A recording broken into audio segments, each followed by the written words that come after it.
हे समर्थ गुरु माता के बेटा बेटी, आप धन्य हैं, पावन हैं।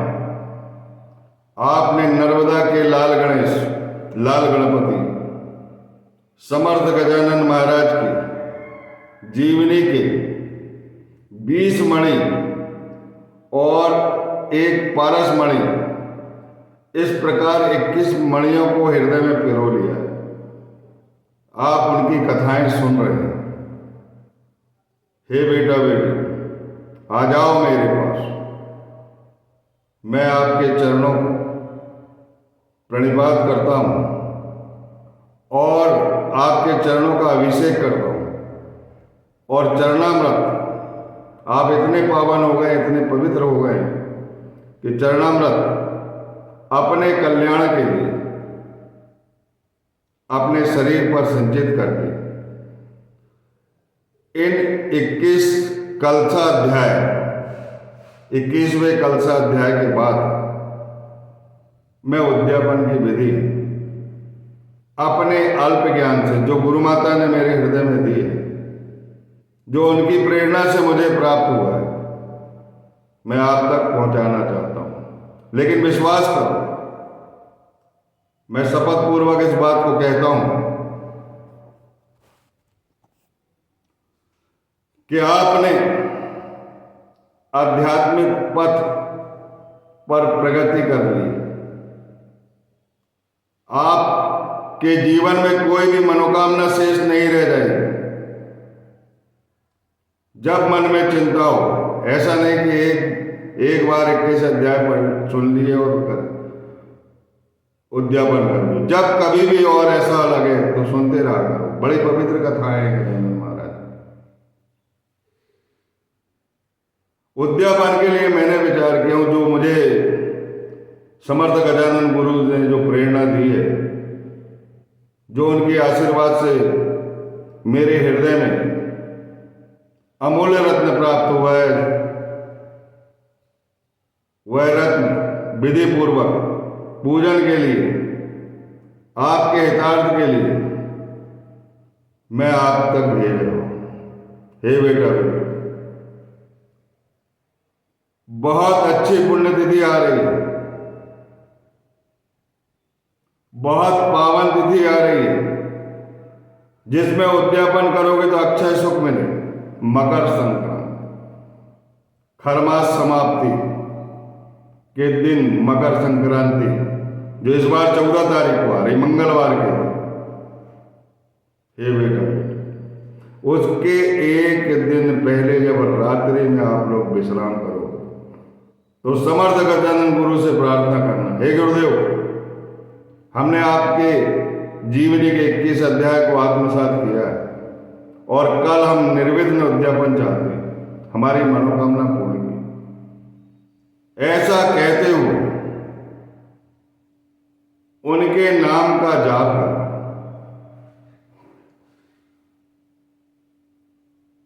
और योग निद्रा में सोना।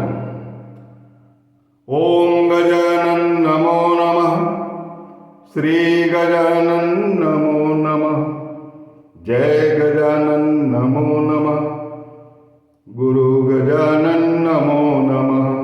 इस प्रकार गुनगुनाते हुए आपको नींद आना चाहिए और कोई भी चिंतनीय विषय नहीं रहना। योग निद्रा हो सकता है गजानन महाराज आपको सपने में कुछ संकेत देंगे, प्रेम से वो सब चीज भूल जाए। जितने बजे भी आप सो रहे हो, प्रार्थना करके सो जाए। सुबह आपकी ठीक टाइम पे नींद जग जाएगी। बैठिए और बैठ के सबसे पहले पवन देवता को प्रणाम कर लीजिए, जल देवता को प्रणाम कर लीजिए, धरती माता को प्रणाम कर लीजिए और चलकर जाइए पानी के गुंड के पास। पानी निकालिए और सबसे पहले अपने पूजा स्थल पर वो पानी लो। इसके बाद नित्य कर्म से फुर्सत होगी, मंजन कीजिए और मुंह हाथ धोने के बाद आप नाश्ता लेते हैं तो कोई बात नहीं, नाश्ता लीजिए, पर नाश्ता पहले भगवान के पास रख के स्वयं को करना। उसके बाद चाय पान जो भी लेते, चाय दूध काफी, भगवान के पास रखना और स्वयं को। और जब तक आप बाहर जाओगे तो सूर्य देवता को प्रणाम कर लेना। बहुत कृपा होगी, बहुत आशीर्वाद होगा, सूर्य जैसे चमकोगे जब तक सूर्य निकल ही जाए। और इसके बाद स्नान कीजिए। स्नान करते समय एक बात बता देना, साबुन नहीं लगाना, केवल जल से शरीर को धोना। और हर हर गंगे हर हर महादेव, हर हर गंगे हर हर महादेव 21 बार बोल के 21 लुटिया पानी डालना है, 21 डिब्बे पानी डालना है। आप जिस जल से भी नहाते हो, ठंडे से नहाते हो, गर्म से नहाते हो, आपके शरीर की सुविधा के अनुसार, शरीर के अनुकूल, प्रतिकूल कुछ भी नहीं होना। स्नान करना, स्नान करने के बाद आप अपने पूजन स्थल पे जाए।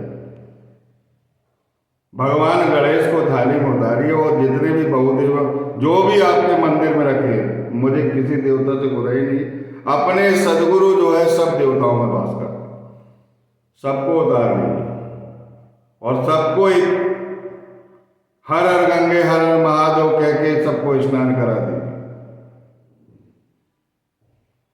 क्योंकि गंगा जल और शिव भगवान का बड़ा अभिन्न नाता है। शिव और जीव, शिव की सिर से ही गंगा का उद्गम हुआ, इसलिए वो गंगा जल से बहुत प्रेम है।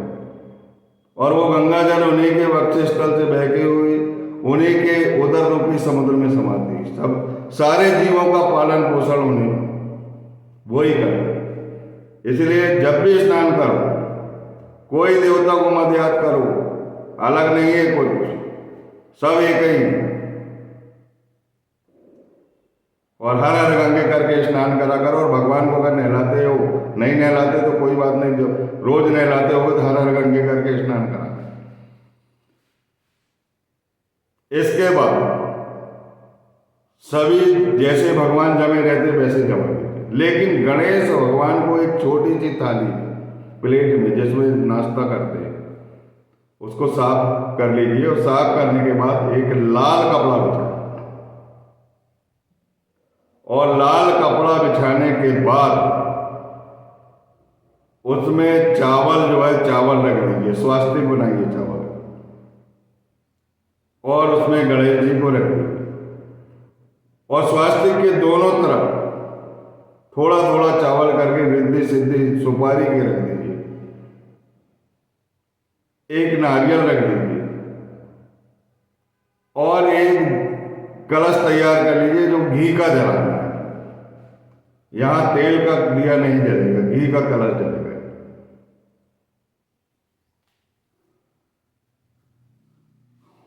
और उसके बाद जनेऊ पहनाइए भगवान को, गणेश जी को जनेऊ जरूरी है। चंदन का टीका लगाइए, सब देवता को लगाइए उसके बाद। और उसके बाद कुमकुम जरूर लगाना, क्योंकि सिंदूरारे हैं,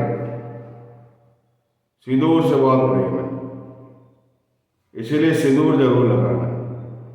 अपने माथे पे भी लगा दीजिए। उनकी जो उन्हें पूजन करते समय जो भी अपने हाथ में शेष बच जाता है उन सब का जो है सार यहाँ पर लगा दीजिए, आपके अंदर भक्ति भाव भर जाए। और उसके बाद ये जो 21वां कलशो अध्याय जो वीडियो मैंने बनाया है, जो मैंने बहुत पुरानी किताब से, अभी की किताब में उतना अच्छा एडिशन नहीं है, बहुत पुरानी किताब से पढ़ा हूँ पोथी, उस पोथी का 21वां अध्याय चालू कर लीजिए, 40 मिनट का है, और हाथ जोड़ के बैठे रहिए।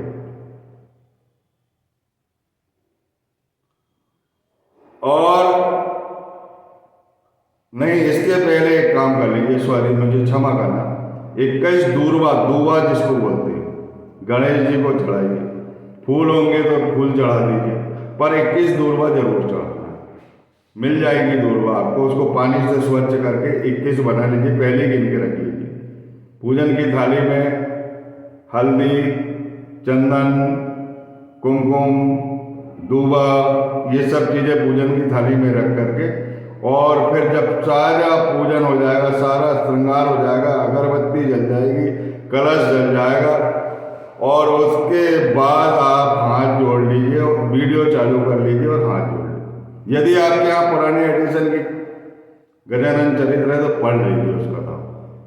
कलशो अध्याय, उसमें 1 अध्याय से 21 अध्याय तक संक्षिप्त रूप दिया है। उसको पढ़ने के बाद यदि आपके यहाँ व्यवस्था हो हवन की, कंडे वंडे होंगे तो थोड़ा सा हवन डाल दीजिए। ओम गम गणपते नमः स्वाहा, ओम गम गणपते नमः स्वाहा, ऐसे 21 बार करके हवन।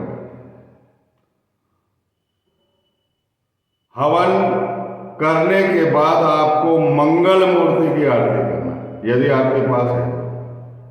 मैं एक लाइन गा के सुनाता हूं।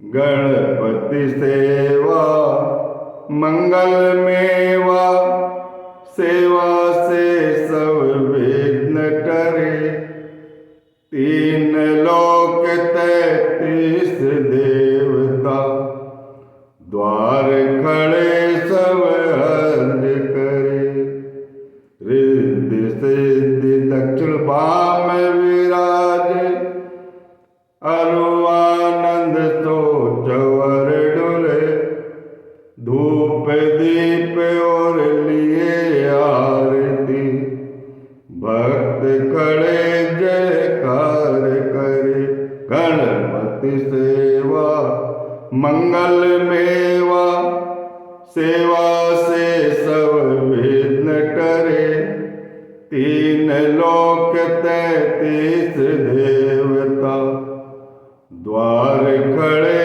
सब अर्ज करे।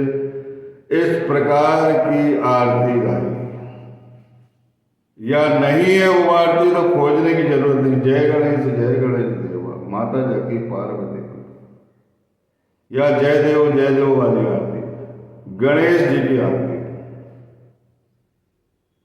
और गणेश जी की आरती के बाद जो कलश है अपना, लक्ष्मी रूप कहलाता है, लक्ष्मी जी की आरती करती है। धन्य हो जाएंगे आप, पावन हो जाएंगे।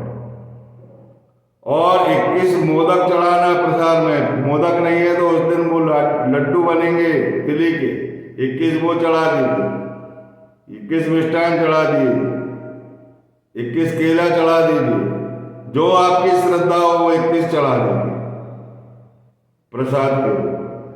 पंचामृत भी रख दीजिए, ये जो पूजन में जो चीजें लगती हैं वो रख दीजिए, लेकिन 21 दूर्वा और 21 मोदक या लड्डू जो भी बन रहे हैं उस दिन चढ़ा।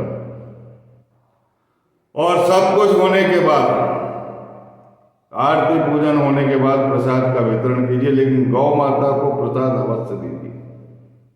और दिन भर ओम गजानन नमो नमः, श्री गजानन नमो नमः, जय गजानन नमो नमः, गुरु गजानन नमो नमः, इसको हृदय की धड़कन से जोड़ लीजिए।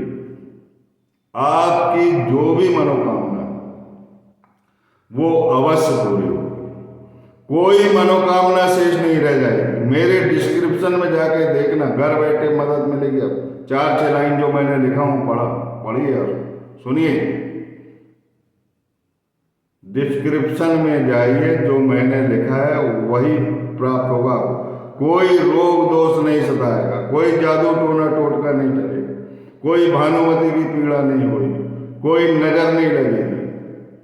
किसी भी प्रकार के तंत्र मंत्र किसी ने भी साधना किया होगा, जिस घर में गजानन महाराज की याद की जाती है वहां सारे विघ्न हर लिए जाते हैं। हे बेटा, और गजानन महाराज की विशेषता है, उस घर में अन्न से प्रकट हुए हैं। जो अन्न फेंका जाता है शादी ब्याह मांगलिक कार्य में, उस अन्न को खाते हुए, जूठन खाते हुए, वहां पर पशु पक्षी भी खा रहे थे, श्वान भी खा रहे थे, उनके साथ भोजन करते हुए प्रकट हुए और पूरे बनाड़ प्रांत में जल की कमी थी, उस जल की कमी को पूरा किया। अन्न और जल वहां पर पर्याप्त रहे, कभी अन्न जल की कमी नहीं आई। तो जो मैंने कहा है, उद्यापन की तो बात ठीक है, लेकिन जो दिनचर्या आपकी रहेगी वो हमेशा यही रहेगी। सोते समय स्मरण करना, उठते समय पवन देवता, जल देवता, धरती माता को प्रणाम करना, जल रखना। नित्य कर्म से फुर्सत होने के बाद जब भी चाय पीते चाय रख देना, या नाश्ता करते तो नाश्ता रख देना। बिना ईश्वर की याद किए कुछ ग्रहण नहीं करना चाहिए। यही व्रत है, भूखे रहने वाला व्रत नहीं। भूखे रहने से मनोकामना नहीं होती पूरी, ऐसे मेरे गुरु कहते हैं। क्योंकि कोई भी माता, गुरु माता होती है, अपने शिशु को भूखा नहीं रखना चाहती, रुलाना नहीं चाहती। इसलिए मेरी बात मानो, मेरे गुरु की बात मानो, जो मुझे प्राप्त हुई। धन्य हो जाएगा आपका जीवन, कृतार्थ होगा। आपने 21 अध्याय सुनकर ही कृतार्थ हो गए आप, और मैं आपके चरणों का तीर्थ लेकर कृतार्थ हूं। और भगवान से मैं विनती करता हूं, हे राम राय, हे राघवेंद्र सरकार, आपने अहंकार रूपी राक्षस का वध किया, हमारे अंदर का अहंकार का वध कर दीजिए। हे कृष्ण कन्हैया, आपने कंस का गुरूर तोड़ा है, कंस के अहंकार का नाश किया है।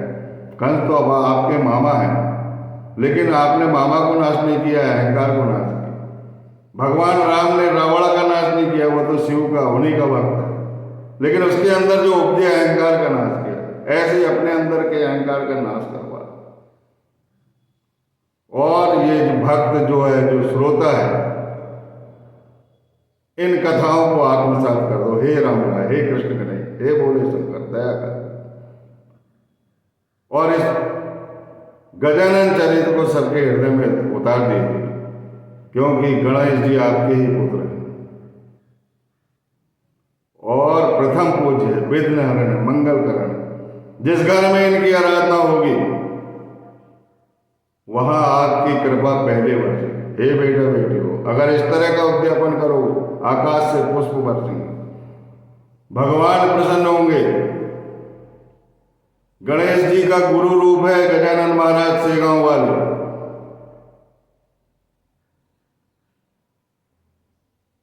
समस्त संत के अंदर उनकी आत्मा विराजमान है, वो किसी भी रूप में प्रकट हो सकते हैं। जितने भी आत्मज्ञानी संत हैं, ये सब आपके ऊपर पुष्प वर्षा करने वाले इतने महान संत हैं। और समर्थ रामदास स्वामी सज्जनगढ़ के, उनका अवतार, ऐसा शास्त्रों में वर्णित। हे बेटा बेटी, ध्यान पूर्वक इसका निर्वहन करें। और इसके बाद मैं एक अध्याय से 21 अध्याय तक जो मैंने पोथी पढ़ा हूं, वो मनोकामना पूरी करने के लिए पोथी पढ़ा हूं। जो आपने सुने, जिसका उद्यापन आपने किया, उसको एक अध्याय से लेकर 21 अध्याय तक संक्षिप्त रूप से अमूल्य रत्न की प्राप्ति कराने की भावना से मौखिक विश्लेषण करूंगा एक अध्याय से। छोटे छोटे वीडियो बनेंगे, अब बड़े वीडियो नहीं बनेंगे। लेकिन अब जब भी जो लोग अब कथाएं सुन रहे हैं, हो सकता है लोग बाद में सुनेंगे इन कथाओं को, जिनमें मणि लिखा हुआ है। 1 मणि से लेकर 21 मणि की कथाएं जो सुनेंगे, यदि टाइम नहीं है तो सोते वक्त सुन लीजिए, और टाइम में पूजन पाठ करते हैं तो पूजन के समय वीडियो चालू करके सुनिए। 1 अध्याय से 21 तक जो सुनने वाले हैं, और जिनने सुन लिया है, वो अध्यापन करेंगे। और इस प्रक्रिया को पुनः जारी रखने के लिए यदि टाइम नहीं है तो कथाएं को सोते वक्त सुन लिए, प्रेम पूर्वक, जब दिमाग पूरा कथाओं पर फोकस हो, या तो जब पूजन में बैठते हैं तो वीडियो चालू कर लिया और हाथ जोड़ लिए और आंख बंद कर ली और सुन ली। इस तरह कथाएं सुनकर इस तरह की विधि से उद्यापन करोगे, बच्चों से करवाओगे, जिनकी भी जो भी मनोकामना है वो पूरी होगी। और मैं यहां तक बोल रहा हूं, भले ही तुम्हें कठिन लगता हो कि ये मैं परीक्षा पास नहीं कर सकता, आपको विवेक मिलेगा, बुद्धि मिलेगी और आप पढ़ाई करोगे और पास होगे।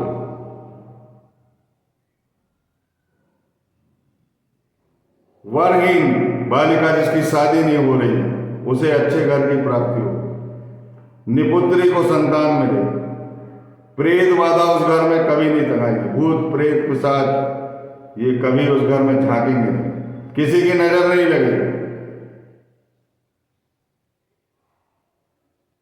सर्प का प्रवेश कभी नहीं होगा वहां पर। निश्चिंत रहो, विश्वास करो और इस उद्यापन को पूरा करो। बोलिए समर्थ गजानन गुरु महाराज